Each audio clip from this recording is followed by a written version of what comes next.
उससे पहले देश के अंदर वक्फ बोर्ड नहीं थे। तो क्या वक्फ नहीं होता था? कोई मुसलमान अगर अपनी संपत्ति दान करना चाहे ईश्वर के नाम, अल्लाह के नाम, तो नहीं करता था, करते थे।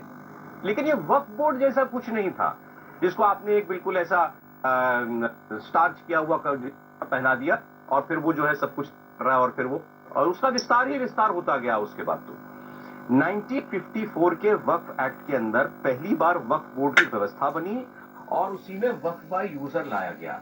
यानी अगर कोई क्या है वक्फ के यूज में आ रही है, चाहे भारतीय संविधान हो नहीं हो, आ रही है तो मान लिया जाएगा उसका। और इसके बाद लगातार क्या ऐसे मौकों है की सरकारों ने वक्फ बोर्ड पर 1990 एक्ट है, बीजेपी के एक और संशोधन कर दिया गया और वक्ताओं, प्रवक्ताओं संपत्ति अब किसी और एंकरों का बयान। यूज भी ना होती हो तब भी वक्फ की प्रॉपर्टी ही वो रहेगी।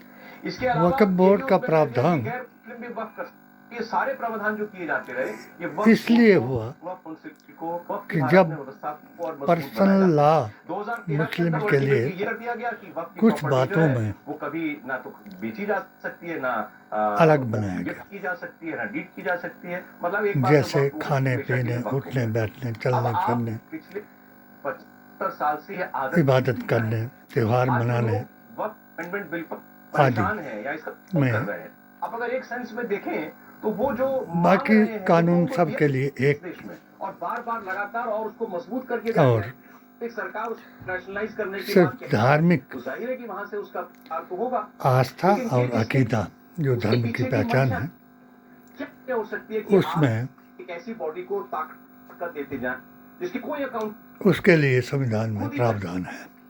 तो ऐसा जब छीने वक्फ बोर्ड कोई जरूर परेशान होगा। से मुराद जो पीछे का ये बता रहे हैं वो अंग्रेजों का कानून था, मगर जब भारत आज़ाद हुआ 1947 में, 1949 में और 1991 में एक ऐसा संशोधन किया गया, प्रावधान किया गया कि जिसमें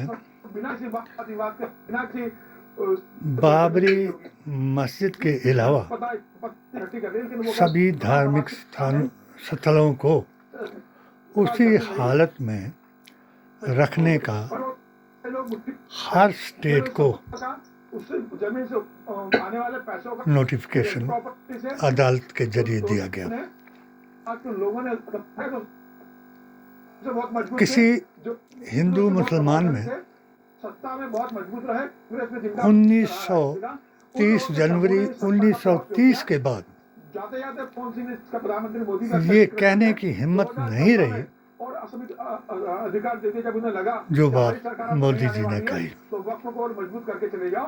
प्रधानमंत्री मोदी उसी बात का जिक्र कर रहे हैं कि लंबे समय तक देश के संसाधनों का, संपत्ति का जिस तरीके से एक ऐसी सभा को दिया गया जिसके संविधान में जिसका कोई जिक्र नहीं था, जिसे संविधान के समानांतर अंदर बनाकर पूरी ताकत दी गई। मुझे लग रहा है समय आ गया था। प्रधानमंत्री मोदी ने कहा कि वो संपत्ति की अकाउंटेबिलिटी होगी, जांच होगी, जो संपत्ति होगी पास रहेगी, जो उन्होंने बाद में अधिक की होगी। सवाल आप इस सरकार की संपत्ति बनेगी है कि ये वक्फ बोर्ड से लेकर उसके बाद वक्फ मोदी जी ने कहा हो सकती है कि आप ट्राइब्यूनल की पावर पर भी देते हो और उनके मुताबिक नहीं है, देश को भी पता है। तो प्रधानमंत्री नरेंद्र मोदी इसको बड़ी राहुल को संविधान के साथ जोड़ करके और वक्फ बोर्ड के साथ जोड़ करके मुसलमानों से राहुल का विरोध कराया और पंडित जवाहरलाल नेहरू, महात्मा गांधी, सरदार पटेल और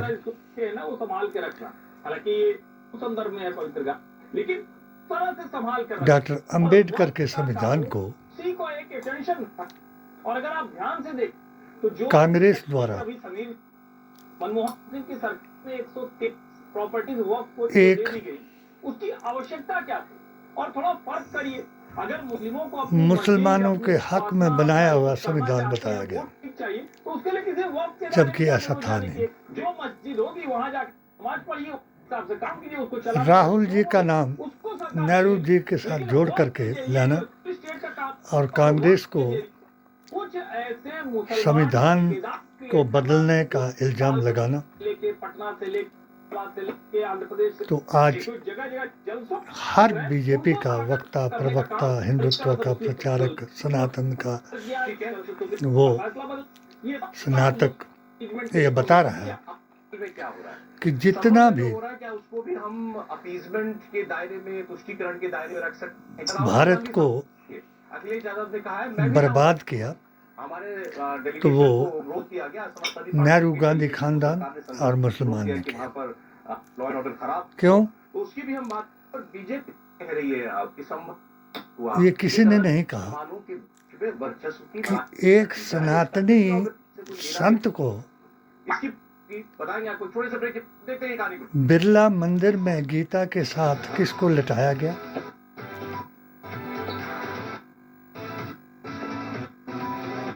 और जो आज मोदी जी ने बताया कि मृत्यु दंड है, शायद वो मृत्यु दंड जिसको ये आज़ादी का राष्ट्रभक्त बताते हैं, गोडसे जी को, तो शायद ये मृत्यु दंड वो याद दिलाया कि जो उसको दिया था। अगर इनकी उस वक्त कोई सेह होती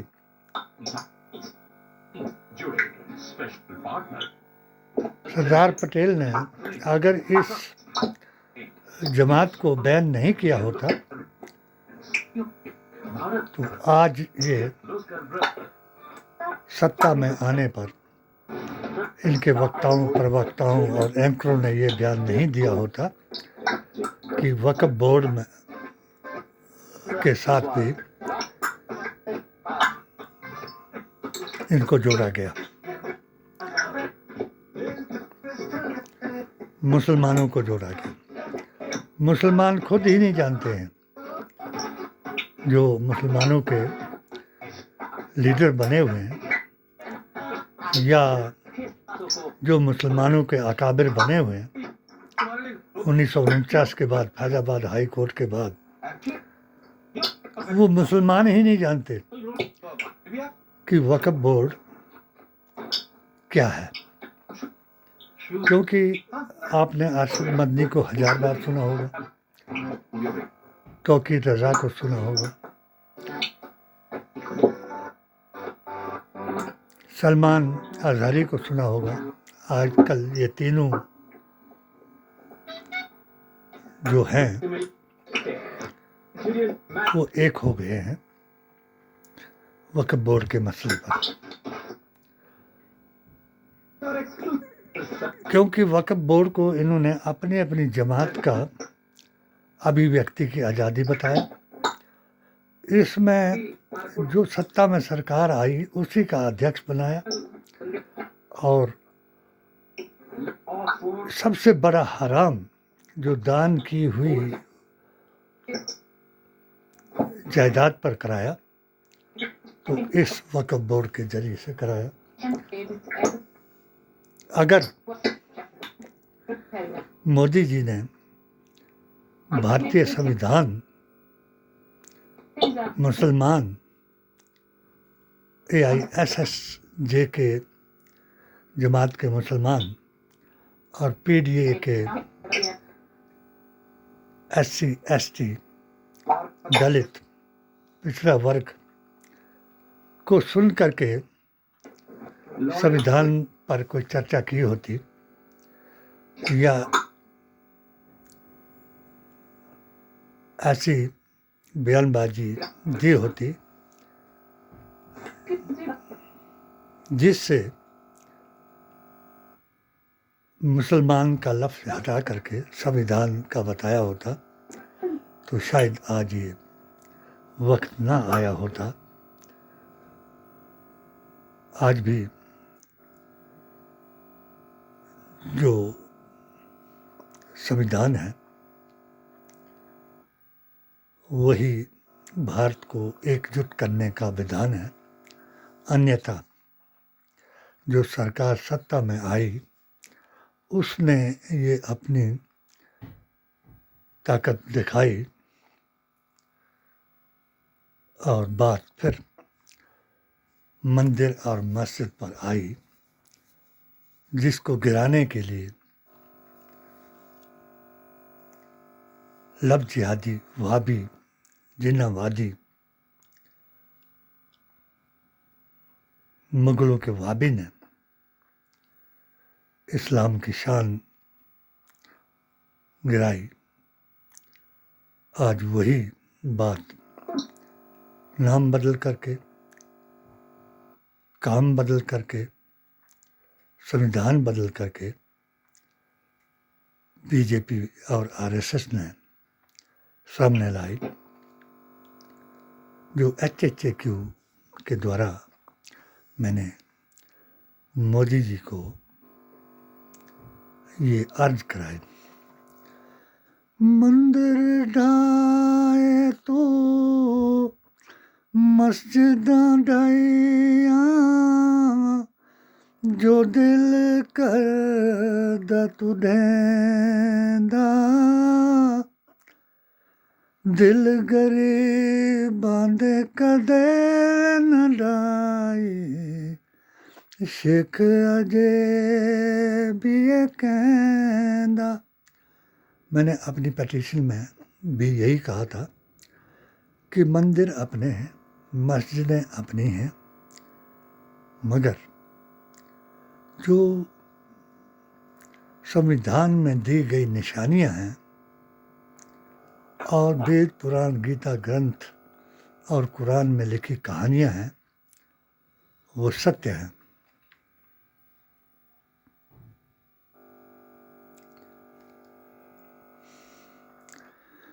ब्रह्मा विष्णु महेश संदेश तू है।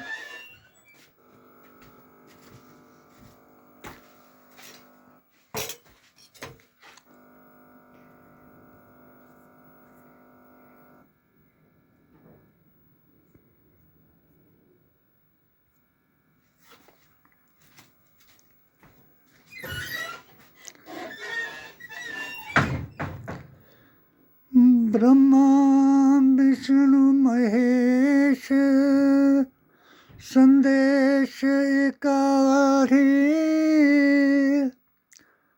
तू ही रज़ाक रहीम रहमान ने, हर दिल अंदर तेरा बसेरा, तेनू ही सब दा सलाम है। आज कण कण में जो व्यापक है, हर दिल में जो विराजमान है, उसको एक मानने वाला पागल बता दिया गया, और जो ये काम कर रहा है वो अज्ञान है। उसके लिए क्या दीन ईमान है या क्या संविधान है। इसलिए HHAQ का ऐवान है कि आस्था और अकीदा यही धर्म की पहचान है। जिसका कोई धर्म नहीं उसको शर्म नहीं। इसलिए आज चाहे कलयुगी सनातन का प्रवक्ता हो, चाहे इस्लामी वहाबियत का वक्ता हो, वो इमाम और संविधान को समझ नहीं सकता। इसलिए HHAQ को सब्सक्राइब करे या पढ़े कि 3 चीज़ें सबकी एक है, खुदा, धर्म और DNA।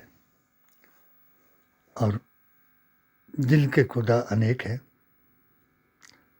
वो भी एक हैं संविधान के मुताबिक। जिनका खुदा एक है वो भी संविधान के मुताबिक सही है, और जिसका कोई खुदा भी नहीं वो सबसे जुदा भी नहीं, और सबके बीच में आकर के हुड़दंग मचाता है। और दो मुँहा सांप है वो, जिधर खाने को मिले उधर मुंह फेर ले जाता है। इन दो मुँहे सांपों से बचे, यही शेख अपने संदेश में बताता है। खुदा तुमको मज़हब व मिल्लत की समझ दे, और संविधान, कुरान और नबी के फरमान के मुताबिक